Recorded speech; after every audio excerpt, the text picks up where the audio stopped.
અને હવે વાત લ્યો બોલો, હવે તો નોટિસ પણ નકલી.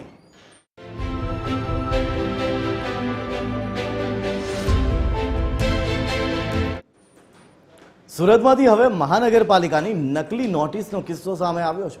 ઉત્તરાયણ વિસ્તારમાં આવેલી તાપી નગર વિભાગ 2 સોસાયટીમાં લોકોના ઘર પર ડિમોલેશનની નોટિસ લાગી જતા લોકો ફફડી ઉઠ્યા. આ બાબતે જ્યારે લોકો મહાનગરપાલિકા કચેરી પહોંચ્યા તો ખબર પડી કે તેઓ દ્વારા આવી કોઈ નોટિસ લગાડવામાં આવી જ નથી. ત્યારબાદ અહીંના સ્થાનિક લોકોએ પોલીસને જાણ કરી અને પોલીસે હાલ આ નોટિસ લગાડવા પાછળ કોઈ ગુનાહિત કાવતરું છે કે ટીખળ કરવા માટે લગાડાઈ છે એ તપાસ શરૂ કરી છે.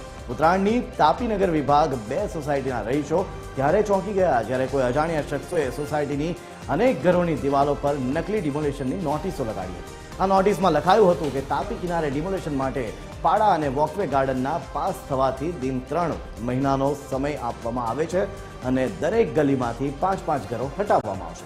આ સાથે રહીશોને સહકાર આપવા અનુરોધ પણ દર્શાવવામાં આવ્યો હતો. તાપીનગર વિભાગ 2 માં રહું છું. 30 વર્ષથી અમે લોકો અહીંયા રહીએ છીએ. અહીંયા રાતના કોઈ 2:30 વાગે આવી એક મ્યુનિસિપાલિટીની નોટિસ ચપકાડી ગયા છે.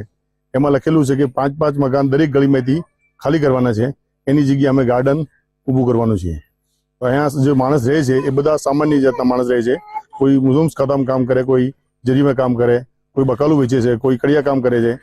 તો એવી રીતે આ લોકોના 11x20 મકાનમાં રહે છે.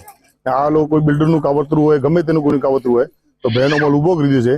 અહીંયા ભય બહુ મોટું થઈ ગયું છે.